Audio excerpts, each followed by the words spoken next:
a propósito da página, dá um passo atrás, né? Porque a gente já disse, é famoso, é um dado, né? A propósito da página, a gente pensar por que se tornou famoso, né?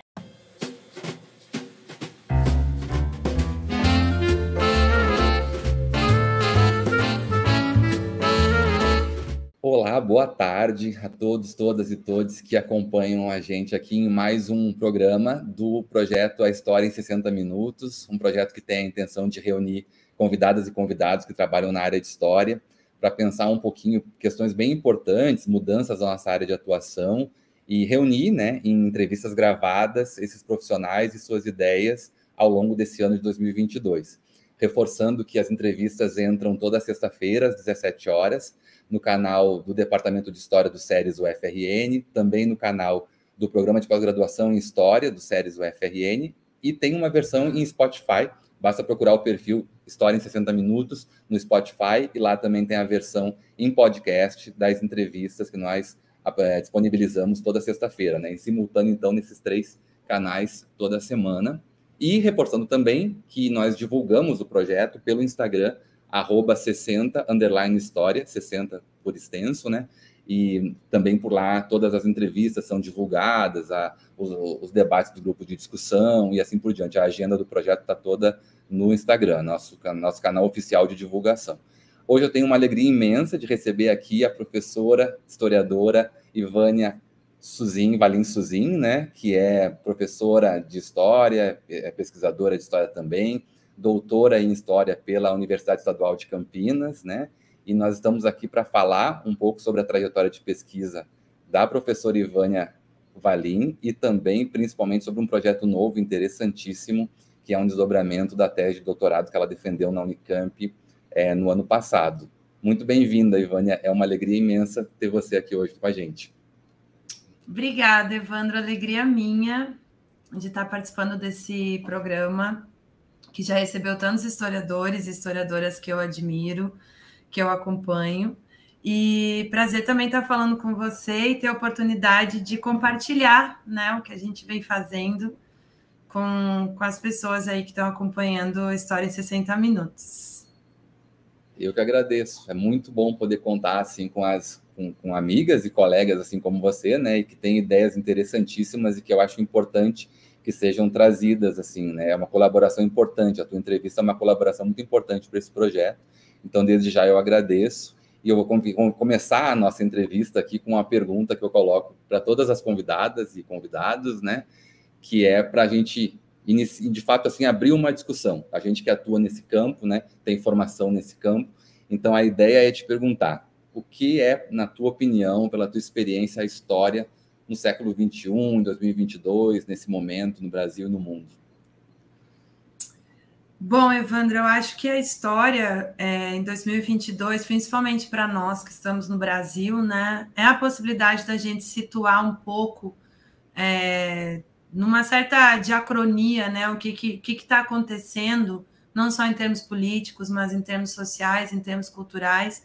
Também para a gente saber se movimentar um pouco em relação a isso, né? Eu acho que às vezes a quantidade de notícias ruins, de eventos ruins é tão grande que a gente se sente um pouco preso, né? Um pouco um joguete assim desse tanto de novidade, como se a gente não tivesse, como se a gente tivesse em algum momento perdido, né? A capacidade de ser agente mesmo de transformação nesse momento. E eu acho que a história, ela possibilita, a partir desse conhecimento do passado, dessas outras experiências, nos permite nos colocar de volta no nosso tempo, né? Como de fato, com a possibilidade mesmo de transformar esse momento que a gente está vivendo. Eu acho que história é cidadania, né? Conhecer, saber não só a história política do Brasil, mas entender quais são as causas, né? O que está acontecendo de irrupção em termos de causas sociais hoje, o que isso tem a ver, né, com o passado recente do Brasil, né? Quais são aí os debates mais importantes em relação à desigualdade social, ou a questão das mulheres, né? Ou o movimento negro, ou mesmo a história indígena, né? e ter noção desses debates, né? E saber exatamente como é que isso vem surgindo no tempo presente, quais são as questões que o presente está fazendo para esses passados recentes é fundamental. Então, eu vejo que a história em 2022 no Brasil, ela está super acelerada, né? A gente tem essa impressão de que a gente não vai conseguir compreender as coisas de fato, mas ao mesmo tempo eu acho que ela é esse momento de reflexão, né? Quando a gente consegue parar e perceber esses movimentos mesmo que a história, principalmente a história do Brasil, que eu acho que ela está tão densa e tão complexa que eu nem consigo pensar em mundo, apesar da gente também estar vivendo essa possibilidade eminente de um terceiro conflito mundial. Mas no Brasil a gente já tem tantas questões, né, que nos remetem a esses passados não resolvidos, a essas memórias que não foram trabalhadas, né, como a própria ditadura militar, que a gente já tem bastante matéria para a gente pensar e para a gente refletir. E eu acho que é isso, a história nos coloca no tempo presente, no nosso tempo, ao mesmo tempo que nos permite entender que a gente também é o resultado, né, de uma série de contextos anteriores a nós, e o quanto isso nos recoloca nesse lugar de agente mesmo de transformação. Eu acho que é quase esperança, né? É como se a gente tivesse a possibilidade de esperançar, olhando para uma trajetória mesmo, né? Tem coisas que estão acontecendo no Brasil que nós não podemos admitir que elas vão, de fato, colocar fim, né, em processos que muito lentamente vêm se desenvolvendo, que são processos de luta, de conquista das minorias, e são coisas pelas quais a gente precisa seguir defendendo, né? A gente precisa seguir atento. Então, acho que história é isso, nesse momento, né? Essa possibilidade de ação, de agência o tempo inteiro. Sim, a tua resposta aponta assim para aspectos bem interessantes assim, né, para o que essa pergunta ampla assim coloca, e é desafiador até pensar numa pergunta tão ampla assim, né, mas coloca dois pontos que me chamaram muita atenção, que é justamente a nossa responsabilidade com algumas pautas, né, com algumas agendas, assim, você frisou aí história indígena, né, as questões de gênero, né, as questões que envolvem a luta antirracista e assim por diante, né, aquela ideia de que independentemente do contexto, essas pautas são responsabilidade da história, ou são responsabilidades históricas, né? Por um lado, assim, eu pensei isso a partir da tua resposta, e também pensei que, para além da questão da responsabilidade da história, que é nossa, mas é de todos, na verdade, como você disse, a história é uma questão de cidadania, uma questão política, coletiva, né? E também uma questão de uma certa crença, assim, que também eu acho que é importante a gente falar sobre isso. Uma certa crença de que a história é importante, uma crença na história mesmo, né? A ideia da esperança que você trouxe, né? Assim, a gente tem que acreditar em alguma coisa e a história... Como se fosse um referencial, né? Eu acho que é um pouco por aí. Porque também vem sendo tão atacado, né?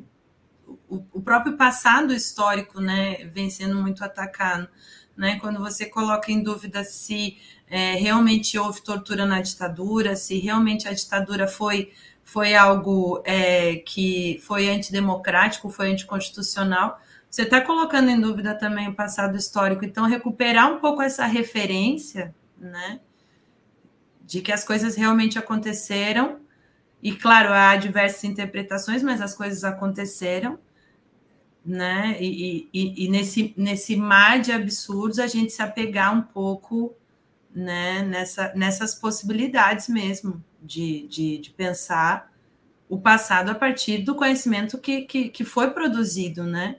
Uhum. A história como um lugar seguro, né? Isso é bacana também de pensar. E nesse sentido, assim, Ivânia, sobre o ensino de história, um tema que também a gente sempre mantém aqui na agenda de perguntas para nossas convidadas e convidados, né? Assim, a importância do ensino, acho que de certa forma já encaminhou até nesse sentido a resposta, mas te ouvir assim um pouquinho nesse sentido, a importância do ensino de história nesse momento, assim. Olha, Evandro, eu tive uma experiência, né, no ano passado, dentro de uma turma de ensino médio, né, como professora de história, e eu acho que falar de história hoje, né, de ensino de história, pensar história em sala de aula, é também debater, né, o tempo presente e o tempo inteiro. A gente não consegue mais falar de história, talvez nunca tenha conseguido, mas hoje mais do que nunca, né, a gente falar de história perdido lá no passado, né? Sempre a gente está, de alguma forma, relacionando com as coisas que estão acontecendo agora, com as notícias que as pessoas leem nos jornais. Inevitavelmente, a internet, as redes sociais, a propagação de fake news, né? Uma série de narrativas, né? Milhares de narrativas a respeito de fatos históricos. Então, o ensino da história em sala de aula, né? Eu não sei se eu posso chamar de ensino formal, porque também há ótimos canais de YouTube ensinando história, há ótimas páginas de Instagram ensinando história, mas a importância do ensino de história é justamente assinalar esse lugar, né, da narrativa mesmo sobre aquilo que aconteceu, né, de pensar as coisas a partir de um ponto de vista crítico, né, de se colocar de fato como alguém que está pensando aquilo a partir de fatos, né, de reflexão, de documento, né, enfim, dessa possibilidade aí que o método de se fazer história mesmo nos possibilita, que isso realmente aconteceu, né? Eu tenho aqui documentos, essa é a prova, quais são as interpretações possíveis a partir disso, quem que está interpretando, quais são os interesses. Tudo isso não é tão claro assim quando você está lidando num ambiente de internet com fake news, quando você tem pessoas lendo manchetes apenas de textos na internet, né? Você tem também uma dificuldade, né? Um certo gap entre o conhecimento que se produz na academia e esse que circula, né, nas redes sociais, né? Seja pelo uso de vocabulário, seja porque há, enfim, uma forma mais rebuscada de escrever, né? E essa adaptação entre o que seria um artigo científico e uma crônica de jornal às vezes não acontece. Então, eu acho que ensinar história, hoje em dia, está tratando de tudo isso. Quando a gente fala de história, a gente fala, inclusive, de como que eu leio, né, um texto, né? Como é que eu entendo se esse texto é, de fato, uma notícia verdadeira, um texto verdadeiro ou uma fake news, né? Se esse texto realmente está questionando uma visão de passado que era problemática ou se ele está construindo uma visão problemática de passado. E como é que você faz isso, né? Eu acho que dentro da sala de aula o exercício acaba sendo esse, né? A gente hoje tem essa discussão já está colocada, né? Como em relação à quantidade de tempo que uma pessoa consegue se concentrar vendo um vídeo, ou a quantidade de tempo que uma pessoa consegue se concentrar para ler um texto, ler um livro. E a gente sabe que o conhecimento histórico se faz, né, muito a partir de texto, a partir de escrita. Então, quando você está ensinando história, você está falando de história, você também está pensando nessa prática da escrita, da leitura, da crítica textual, né, e da compreensão textual, de como eu vou pegar dois textos aqui e comparar esses dois textos, né? Quais são os pontos importantes que eu preciso levar em consideração para, de fato, compartilhar um texto na internet com outra pessoa, né? Então, eu acho que é cada vez mais político ensinar história, é cada vez mais esse conhecimento ele é cada vez mais demandado, né, para ser posto em prática, né? Eu não vejo mais como que a gente vai interessar ou como que a gente vai se comunicar com as gerações mais jovens em relação ao ensino de história, ao conhecimento histórico, se a gente não estiver o tempo todo pensando no contexto de vida, no contexto presente, né, onde esses alunos estão inseridos, sejam eles crianças, adolescentes ou jovens, né, onde eles estão inseridos, com o que eles interagem e quais são as ferramentas que, de fato, eles precisam para se movimentar no mundo.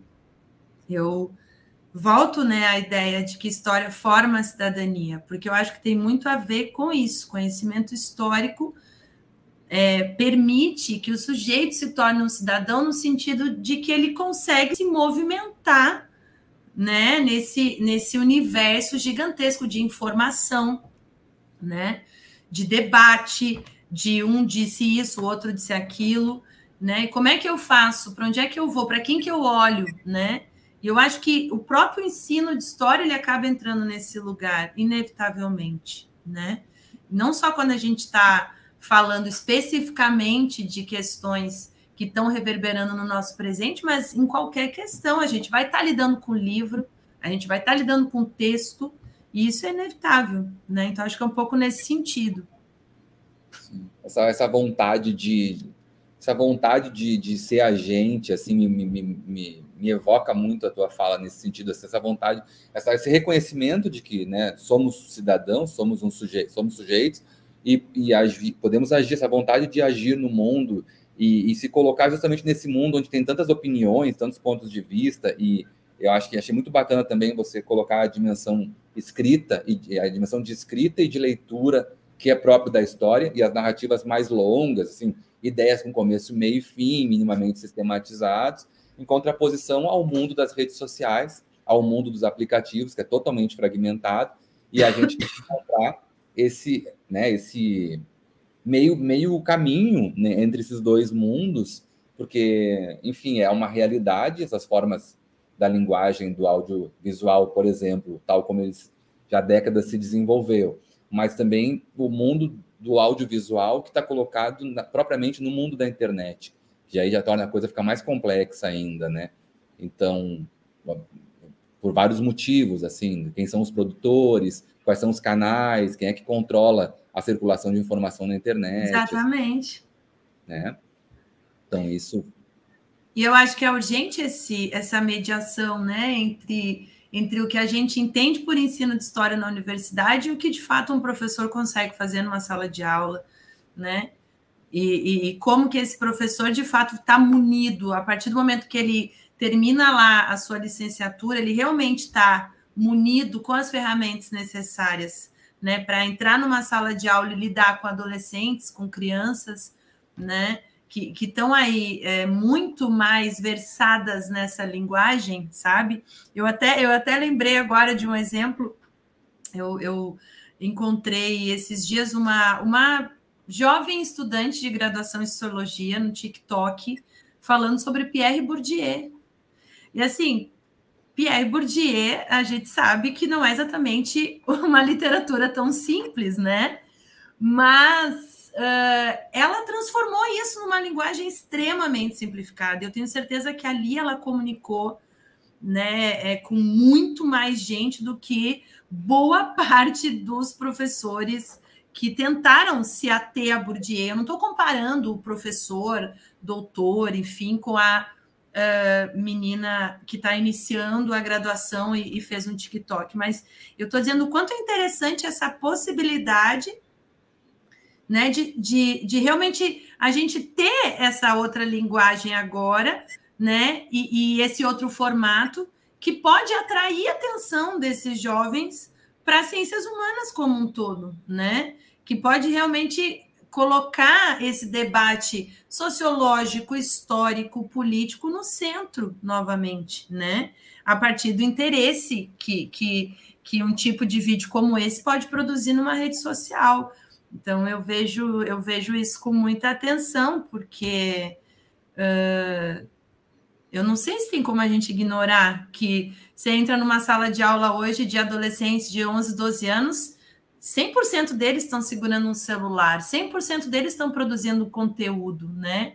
Então, essa consciência crítica até do que eu vou produzir de conteúdo, né? Como é que eu vou me comunicar, Isso também acaba entrando como debate ali na sala de aula de história.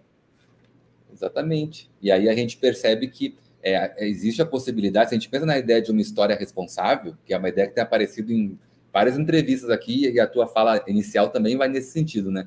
Se a gente pensa numa história responsável, não, aí a gente pode ir além da ideia de performance, tipo, a internet é só performance, ou é vazio de conteúdo, não tem profundidade. Depende, se for feito com uma certa responsabilidade por quem está envolvido nos projetos, o problema não está exatamente na plataforma e nem no que ela impõe, assim, em Exatamente. termos, mas no que é montado, né? E nesse sentido, eu queria te perguntar agora, como é que, sobre o teu percurso formativo e o que te levou justamente, está falando de imagem, está falando bastante disso, eu sei que é um campo que você sempre se interessou, né? Aí eu queria te ouvir um pouquinho sobre o teu percurso para chegar no fotojornalismo, para chegar, a gente vai falar já sobre a tua tese, né? Esse percurso do trabalho de interesse pela imagem, assim, como é que foi? Como é que você chegou nesse campo? Bom, Evandro, na verdade, ainda na graduação, né, a partir de uma bolsa de iniciação científica, eu tive acesso a um acervo de um engenheiro arquiteto lá de Porto Alegre, que foi responsável pelo projeto da Vila IAPI, né? Que fez parte aí dos projetos nacionais de habitação do Estado Novo, né? O IAPI, o IAPC dos comerciários, o IAPB dos bancários. Lá era o IAPI dos industriários. E esse engenheiro, na verdade, era um colecionador, era uma pessoa que colecionava livros, cartões postais. Em algum momento da sua vida colecionou orquídeas e também colecionou fotografias, né? Então ele tinha dentro desse acervo centenas de fotografias que contavam aí a história desse projeto, desde a terraplanagem do terreno até a inauguração das casas. Então são cerca de 12 anos que foram fotografados. Ele acabou construindo um álbum, né, com legendas manuscritas, e ainda havia o que eu considerei uma espécie de descarte, né, fotografias que não entraram nesse álbum, mas que também tinham ali um porquê de não terem entrado e também por isso eram interessantes. E a partir desse contato com o acervo, eu poderia ter trabalhado com, enfim, com qualquer uma das facetas do acervo, mas as fotografias imediatamente chamaram a minha atenção. E foi aí no mestrado, depois, né? Eu começo na iniciação e aí depois isso vira o meu projeto de mestrado.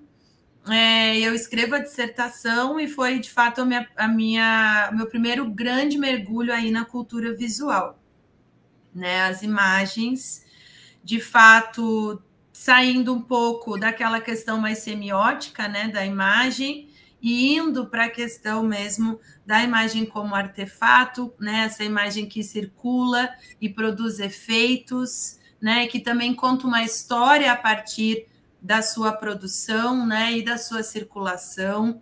Então, isso começou a me interessar muito. E claro, na Unicamp, né, a gente tem o departamento, foi onde eu fiz meu mestrado, a gente tem um departamento de história muito próximo do departamento de artes visuais, e isso acaba facilitando bastante esse trânsito, né, interdisciplinar, tanto da história da arte, mas também da comunicação, com os estudos visuais em história, né? Então, eu acho que se a gente fosse pensar dentro do conhecimento historiográfico, a imagem ela também tem um percurso, assim como o Mark Bloch vai falar das fontes e de como há ali uma historiografia do uso das fontes escritas ou das fontes orais, há também essa historiografia do uso das fontes visuais, né? A fonte visual saindo daquele lugar de ilustração apenas do livro e indo para um lugar de agente mesmo, né? Quais são as informações históricas que as imagens me dizem, que não outro documento escrito me diz, né? Mas sim as imagens. E aí a gente tem, por exemplo, a Ana Maria Mauad falando dessa composição de séries fotográficas, né? De onde eu consigo desprender ainda uma narrativa a partir dessa composição de várias imagens de um mesmo acervo ou de acervos diferentes. Então, isso começou, de fato, no mestrado, a partir da fotografia de arquitetura, que me levou também a estudar um pouco de arquitetura, mas o interessante de lidar com imagem é que justamente o referente da imagem ali, né, ele não é a coisa mais importante, né, mas sim de que forma as pessoas se relacionaram com essa imagem, porque o historiador ele não estuda imagem, né, ele estuda a história dos homens no tempo, então ele estuda quem produz as imagens. Então é um pouco nessa ideia, eu vou pegar a imagem para pensar, né, a sociedade que produziu, a sociedade que consumiu, a sociedade que fez essa imagem se tornar uma imagem ícone, que fez essa imagem ficar esquecida, né, que colocou essa imagem no museu ou na primeira capa de um jornal. Então, eu acho que isso tudo começou a ficar muito mais interessante para mim a partir do acervo do Gardolinski. E o interessante dessa pesquisa, né, do mestrado, é que a gente tinha grandes fotógrafos fotografando outros conjuntos dessa mesma iniciativa de habitação do Estado Novo, né? A gente tinha fotógrafos como Thomas Farkas, né? E fotografando de fato aqueles prédios, né, modernistas, que era o que estava sendo proposto em boa parte dos outros projetos. Mas lá em Porto Alegre, o projeto não apenas propôs um bairro em formato cidade-jardim, que era totalmente diferente, como também os fotógrafos que fizeram as fotos não eram grandes fotógrafos como Thomas Farkas, eram simplesmente fotógrafos amadores. Então tem uma outra perspectiva, um outro ponto de vista. Não são fotografias que foram parar nas revistas de arquitetura da época, ao contrário dessas outras, né, dos conjuntos do Rio de Janeiro ou de São Paulo. E tudo isso vai tornando o acervo mais interessante. Então, eu acho que meu primeiro contato com imagem, né, acaba sendo o acervo do Gardolinski, que está lá no NPH, na URGS, para quem quiser acessar, né? Ele agora está mais organizado do que nunca, né? Está mais disponível do que nunca e ainda tem pesquisa para caramba para fazer em cima desse conjunto aí. Muito legal ouvir falar dessa trajetória, né? Porque tem um percurso que foi te levando, né? Sempre teve interesse, pelo que eu sei mesmo, né? Pela fotografia, pela imagem, né? E aí a gente chega na tese de doutorado que você defendeu no ano passado, na Unicamp, né? Uma pesquisa orientada pela professora Silvana Rubino. O título da tese é Onde Queres Bandido Sou Herói, o enquadramento da celebridade criminosa, 1926-1964. Então, agora eu queria te ouvir um pouquinho falar sobre a tese, os caminhos que você percorreu para o desenvolvimento dessa tese e essa migração desse tipo de material, que é esse acervo Edmundo Gardolinski, que tem a ver com outros interesses de discussão que ele permite, e essa migração para o fotojornalismo, né, e para o jornalismo de celebridade e também sobre a bandidagem, né, sobre os crimes, enfim, de maneira geral.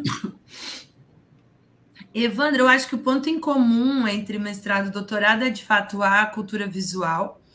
Mas no doutorado, eu resolvi assumir uma curiosidade particular que eu sempre tive, né? Eu pensei, olha, eu preciso ficar 4 anos, no mínimo, estudando o mesmo assunto. Então, tem que ser um assunto que eu considere de antemão já muito interessante e que, a partir do momento que eu comece a pesquisa, ele vá se desdobrando em coisas mais interessantes ainda. Então, eu parti, de fato, de uma curiosidade minha, que eu acho que é uma coisa bastante importante também de se admitir em termos de pesquisa histórica, porque os nossos objetos de pesquisa têm muito a ver com quem nós somos, né? Com a nossa identidade enquanto sujeitos, enquanto historiadores também, mas com a nossa experiência de vida, com a nossa experiência de classe, né? E aí eu acabei admitindo que eu queria, sim, estudar imagens associadas ao banditismo, né? E aí, quando eu comecei a fazer esse estudo, na verdade, a questão da celebridade ainda não era uma questão tão clara. Eu queria, na verdade, pensar essa circulação de imagens de bandidos nos jornais, imagens que antes estavam restritas aos arquivos policiais, né? E que a partir ali de final de 1920, 1930, com o desenvolvimento da técnica de imprensa, começam a aparecer nos jornais em maior número e em diferentes contextos, né? Tanto contexto de perseguição, quanto de procura-se, quanto contexto mesmo de prisão e morte dos bandidos. Então, eu começo a me interessar por isso. E minha porta de entrada foi a história do cangaço, né? E eu não tinha a menor ideia de que havia um mundo, né, para se pensar sobre o cangaço. Na verdade, eu acho que o cangaço, a história do cangaço, né, o pessoal, os historiadores, principalmente historiadores da região Nordeste, já tem aí apresentado ao longo dos anos um farto material, assim, né, de excelência em relação a esse tema, mas é realmente uma das histórias mais interessantes e mais profícuas da historiografia brasileira. Eu não sei se a gente, em algum momento, vai conseguir chegar perto de dizer tudo sobre o cangaço, né?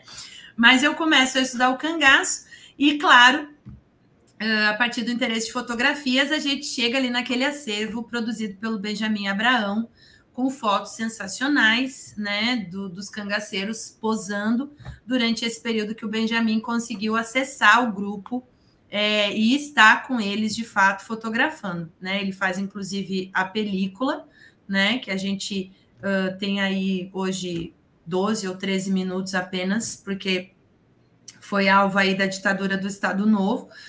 Mas a primeira entrada foi o cangaço. E aí eu começo a perceber que muito da fama do Lampião, que é inegavelmente o bandido mais famoso do Brasil, né?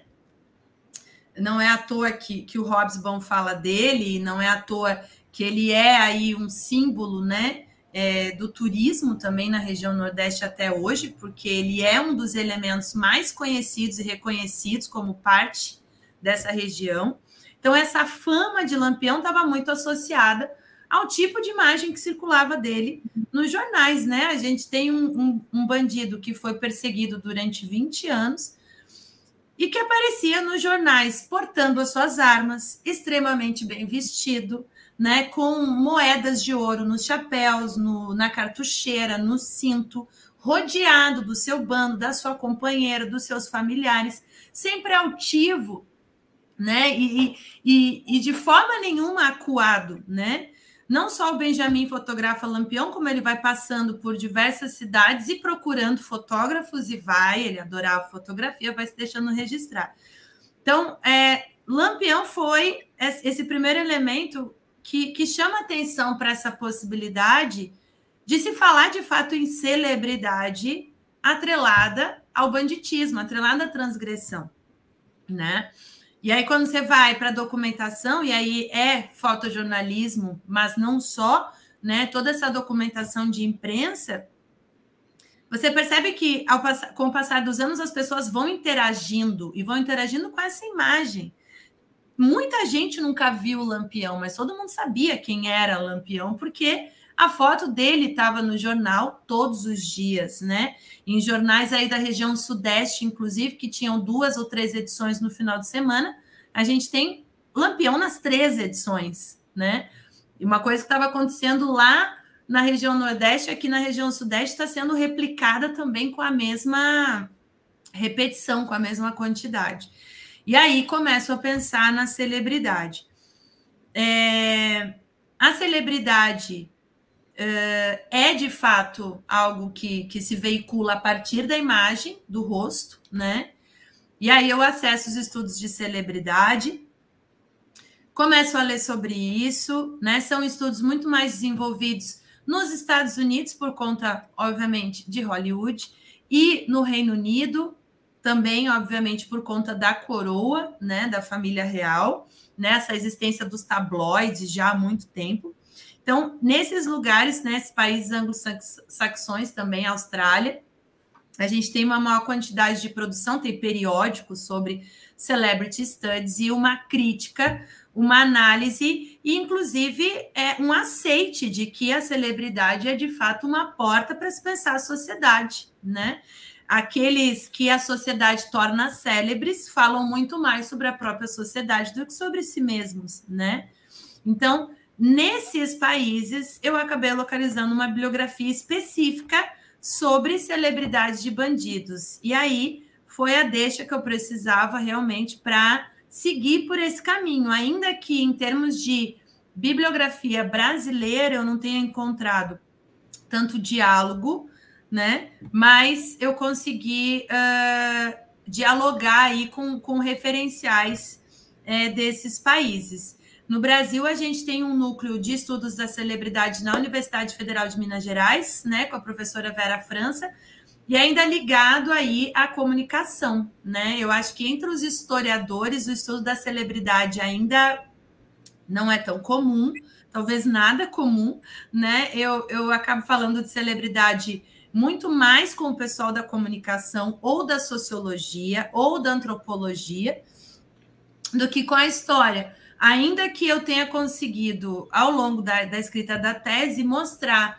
o quanto determinado bandido ser famoso em determinada época tinha a ver, né, com o funcionamento da sociedade daquele período, né, com a produção de outros objetos culturais, né, com a circulação de hábitos, né, de formas de viver, de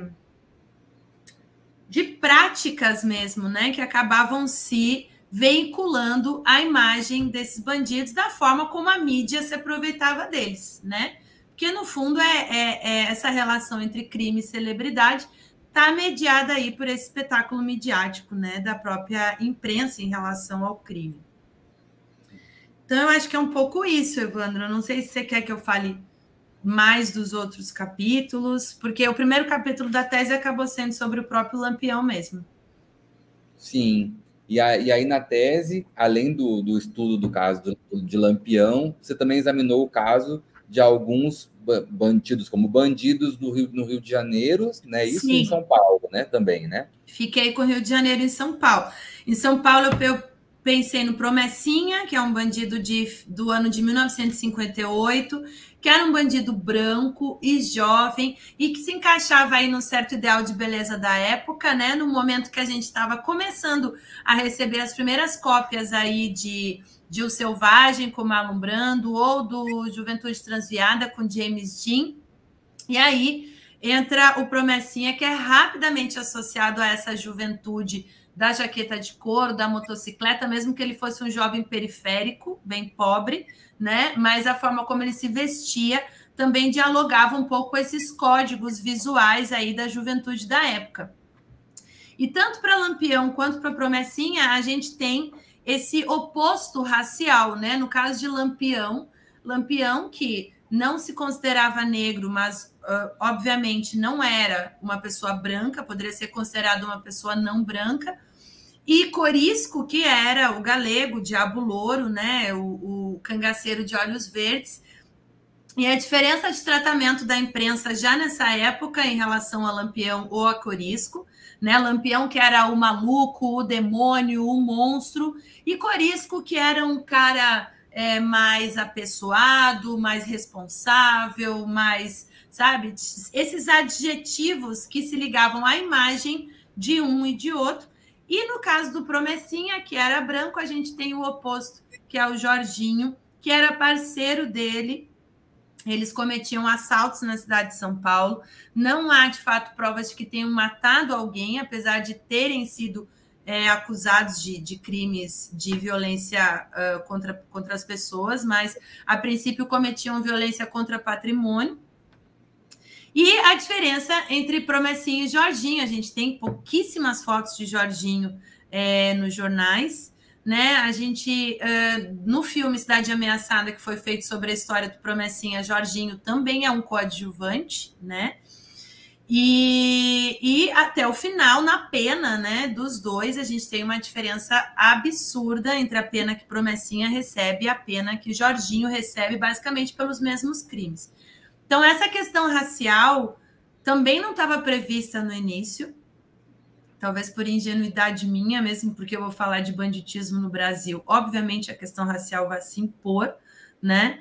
E aí a gente chega no cara de cavalo, que é aí o bandido carioca, negro, periférico, e que é um dos primeiros, uma das primeiras vítimas, né, dessa gênese de grupos de policiais armados que hoje a gente conhece por milícia, né? Então, o cara de cavalo, ele não ascende a essa celebridade enquanto vivo, porque, obviamente, a celebridade, ela deriva também de algo que seja excepcional, né? Ou uma pessoa que é muito rica, uma pessoa que é muito talentosa, uma pessoa que é muito inteligente, uma pessoa que é muito bonita. E no caso de um bandido negro, essa excepcionalidade esbarra numa própria expectativa social em relação ao homem negro periférico, né? Ou seja, um homem negro periférico se torna bandido, não é entendido como excepcional, diferente lá do homem branco, né? Que aí a gente pode pensar no Leonardo Pareja, ou mesmo no Dom, que foi objeto aí da série da Amazon recentemente, né? Esses bandidos brancos de classe média que ninguém espera que se tornem criminosos. Então, até quando assume a possibilidade do desvio, a branquitude acaba tendo aí esse privilégio em relação à forma de tratamento da imprensa, a aceitação do público e, consequentemente, o nível de violência que vai receber da polícia. E é interessante que o cara de cavalo é morto, então, com 68 tiros, né? Esse número varia muito, eu estou falando aí o número que eu achei com mais frequência, mas foram muitos tiros, né? Ele foi executado, foi fuzilado, e então ele não ascende a celebridade enquanto vivo. Depois de morto, né? Ele acaba se tornando aí objeto de 2 obras do Elliot Sica, um bólide, que é uma caixa, né? E depois um outro cartaz, onde ele coloca a foto do cara de cavalo, que era a mesma foto da identidade dele, né? O Manuel.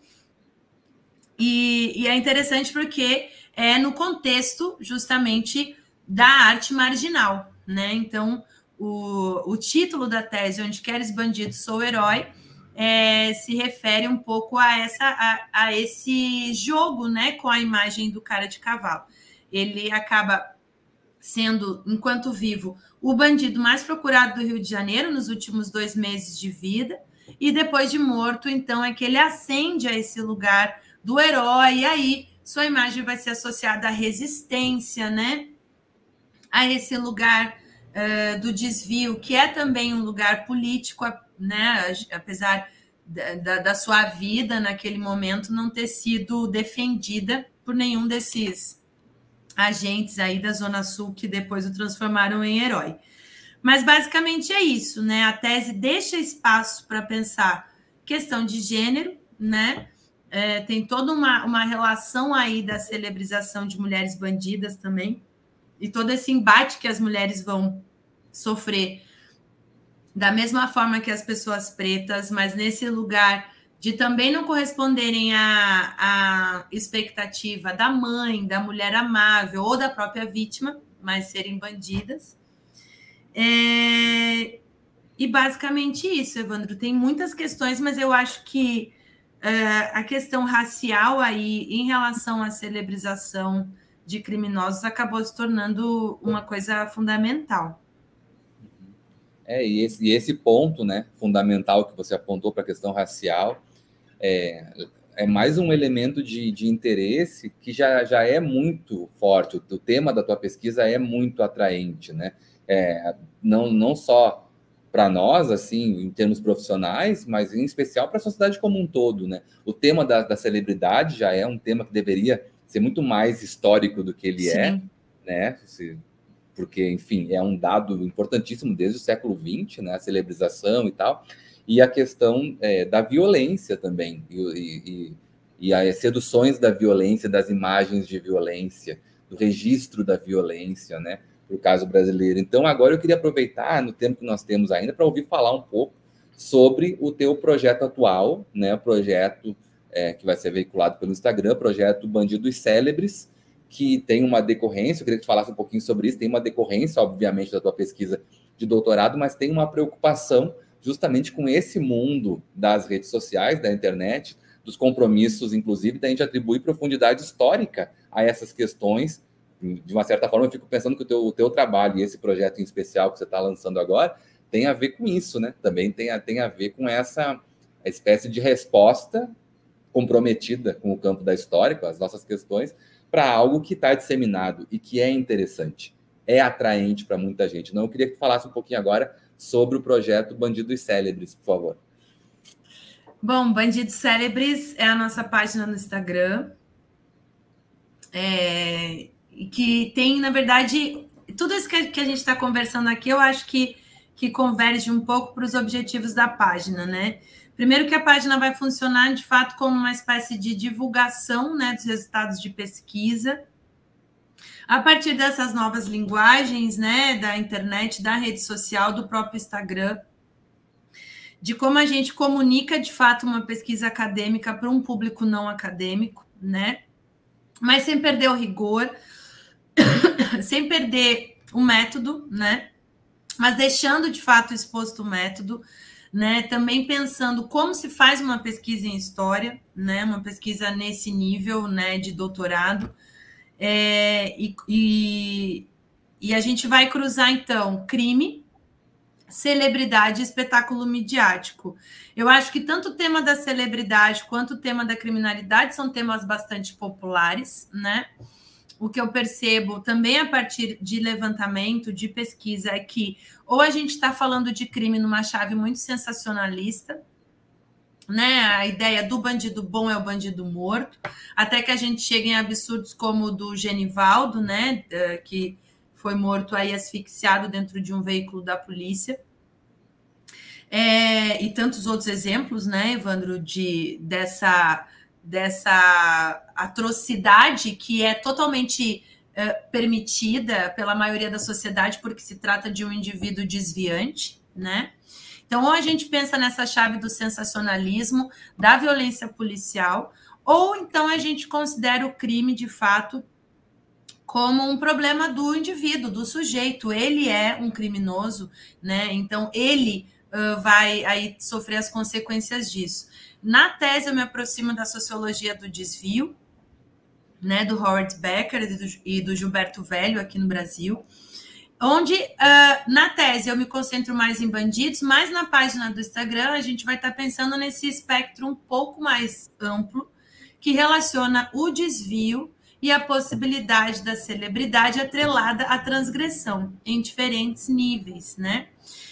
Então, se eu pensar bandidos famosos, hoje, a gente pode falar com qualquer pessoa, ou mesmo quem está assistindo ou quem está ouvindo o programa, com certeza já está lembrando de dezenas de bandidos famosos.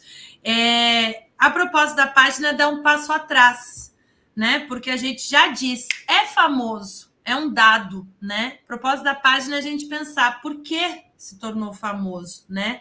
Compreender qual foi o processo ali que levou determinado indivíduo, ainda que transgressor, ainda que desviante, a se tornar manchete de jornais, né? A aparecer em programas de TV dando entrevista, a virar objeto de documentário, né? A ocupar aí as conversas do supermercado, da mesa de bar, do jantar em família à noite durante meses, né? Então, assim, o objetivo da página é justamente pensar esse passo anterior, né? Qual é o processo histórico por trás da celebrização desses bandidos.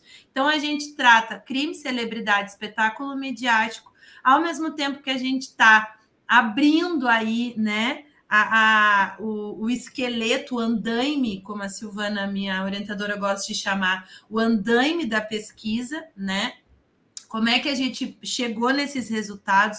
Quais foram aí os autores que balizaram essa reflexão, né? E de que forma a gente consegue, de fato, falar de história na internet, né, a partir de um tema que é tão popular e que muito facilmente cai aí num sensacionalismo, numa conversa acrítica, e a gente quer dar esse passo anterior de realmente se perguntar a partir de um método historiográfico consistente de fontes, de autores, de análise, de compreensão mesmo histórica, né?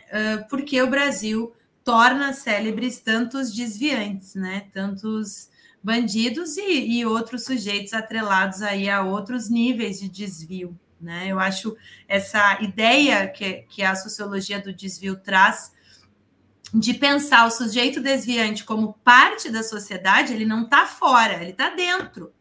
Porque para existir o desvio, precisa existir a sociedade que estabeleceu as regras e que disse que quem não cumprir essas regras é desviante. Então, esse sujeito ele está dentro da sociedade. Então, não tem como eu pensar crime que tenha o seu significado totalmente instável, é um significado que precisa ser historicizado sempre. Não tem como eu pensar crime e não tem como eu pensar celebridade fora da sociedade, né? Ai, são coisas... Não, elas se comunicam diretamente e elas depõem, inclusive, sobre essa sociedade. Então, esse é o objetivo do nosso projeto. E, claro, a partir da página do Instagram, a gente transformar isso em outros formatos, seja em podcast de storytelling, seja mesmo numa série audiovisual. Então, esse é um primeiro passo, né, na conformação mesmo dessa reflexão a respeito dos bandidos célebres no Brasil e de como historiadores podem lidar tanto com o crime quanto com a celebridade.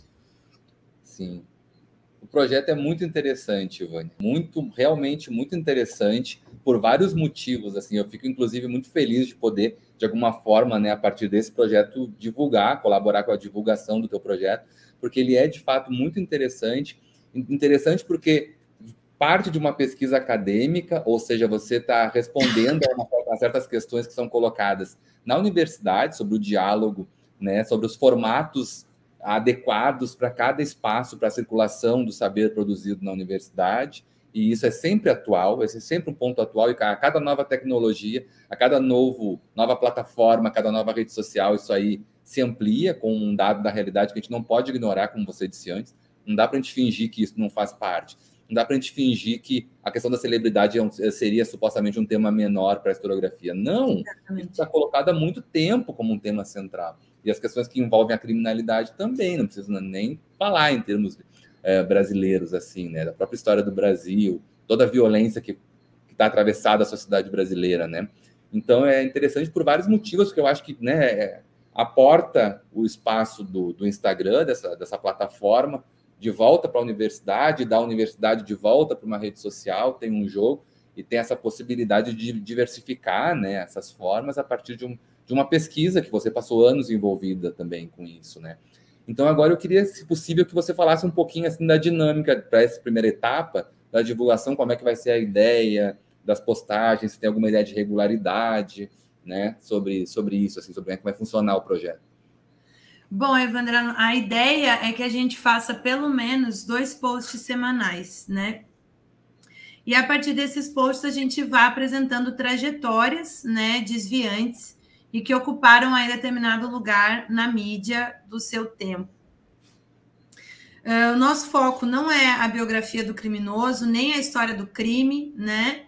Eu acho que existe já uma série de produções, principalmente produções audiovisuais, contando histórias de crimes brasileiros, aliás, adoro, mas o nosso objetivo é pensar uma construção midiática e visual a partir das imagens que circulam. Então, tem um levantamento de fontes, principalmente de imprensa, né? A partir dessa repetição da escolha de determinada fotografia. Então, a ideia é que os posts apresentem qual foi a fotografia que mais apareceu, né? Quais são os elementos dessa fotografia que se relacionam com outros elementos daquele mesmo tempo, daquele mesmo espaço, daquela mesma sociedade.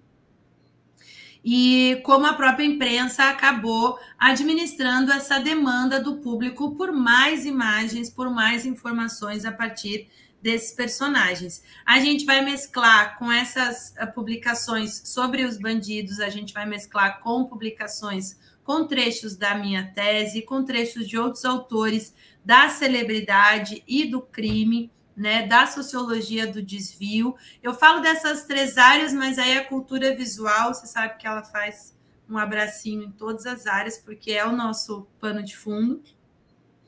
E para a gente também estabelecer, né, esse diálogo com a bibliografia, não só com as fontes, mas para a gente estar também divulgando um pouco dessa área como um todo, dessa área de conhecimento como um todo, né? Então, a ideia é essa. Eu adoraria fazer postagens mais frequentes, mas eu faço muita questão de que os posts tenham essa condição, né, de serem posts com um conteúdo de fato bastante denso em relação a esse tema, né?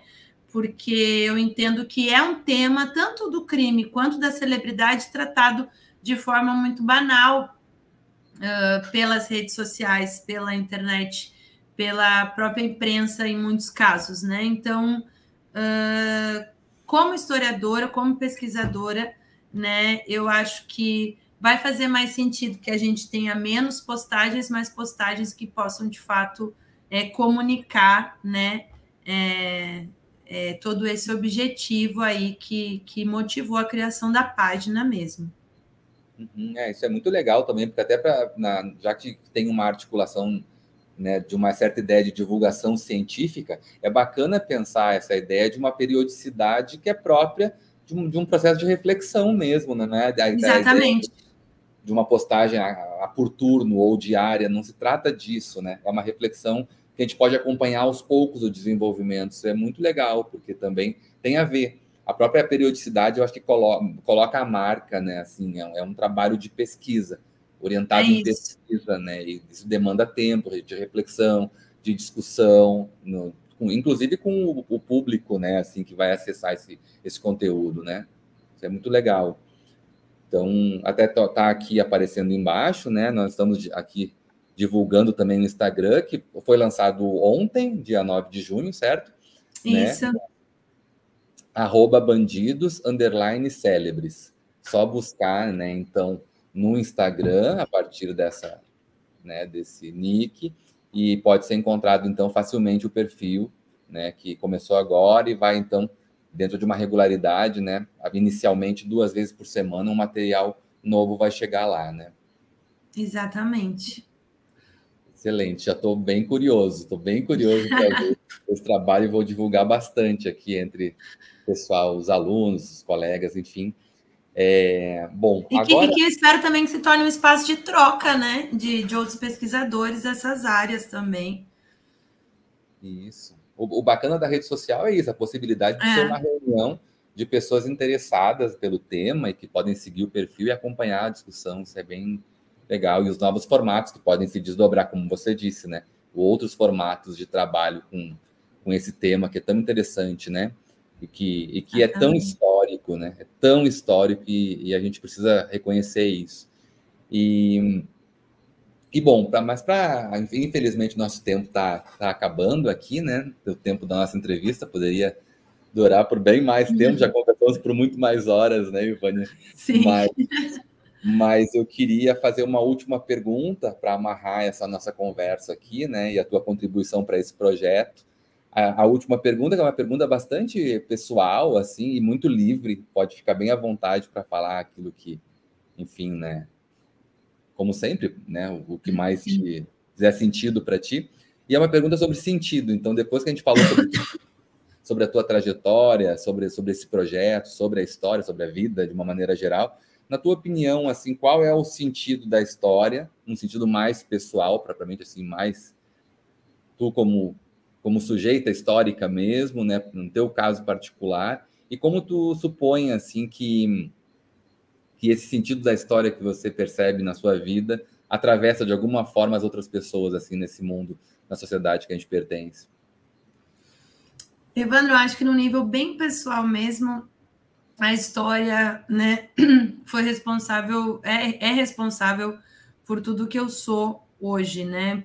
Pela minha visão de mundo. Da onde eu vim, né, e aonde eu tô agora, eu acho que esse salto, né, ele só foi possível a partir do conhecimento histórico, né, do contato com a universidade, do contato com a possibilidade realmente de desenvolver um raciocínio crítico, de entender aquilo que eu realmente gostava de fazer. E eu acho que isso atravessa a minha vida, porque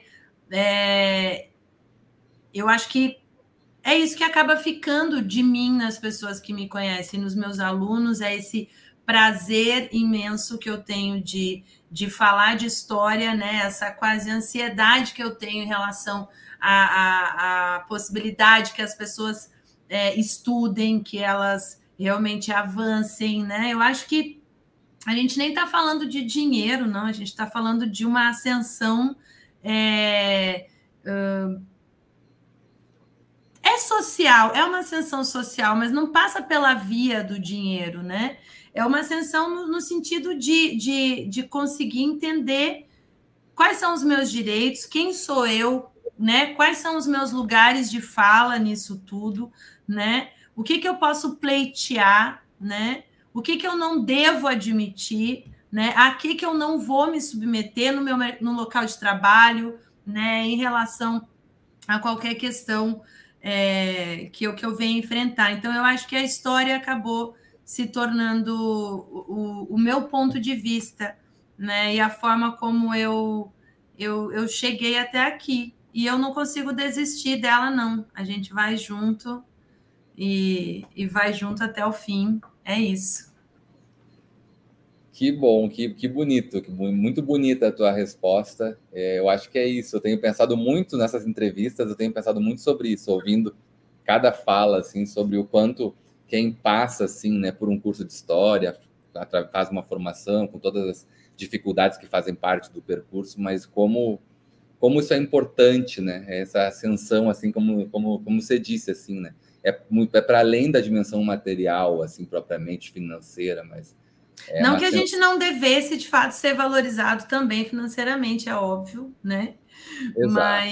Mas eu falo aqui mesmo dessa experiência, né, que foi muito além, assim, desse ganho material, né? No meu caso, é um desenvolvimento pessoal mesmo, né? De se tornar, de fato, uma pessoa melhor e uma pessoa com mais acesso, né? E voltando àquela ideia inicial, cada vez mais um agente de transformação, porque se não for assim, não faz sentido, né? Exatamente. Ivânia, muito, muito, muito obrigado pela entrevista. Eu que agradeço. Foi sensacional, foi realmente muito boa, muito, muito obrigado mesmo. Como eu já esperava, já sabia que ia ser, e foi, que eu tinha garantido. E eu queria só reforçar, então, né, o projeto Bandidos Célebres, estreou no dia ontem, quinta-feira, 9 de junho, no Instagram, @bandidos_célebres. Convido todas e todas que assistirem esse vídeo, que nos assistirem, que vão assistir no futuro, que sigam, entrem, né, que estão no Instagram, entrem no Instagram, sigam, acompanhem as postagens, discutam, participem, né? E vamos tentar construir essa rede em torno desse projeto tão interessante. Tá bom? Então, muito obrigado novamente, Ivânia, foi muito, muito bom. E eu quero convidar, então, também, para que todos e todas que gostaram da entrevista e assistiram, que compartilhem, né, divulguem, curtam, tentem divulgar o nosso trabalho também aqui pelo Instagram, pelo Spotify, compartilhando pelas redes sociais, WhatsApp, etc. E a gente volta na semana que vem com mais uma entrevista. Muito obrigado pela atenção de todos e até lá. Valeu!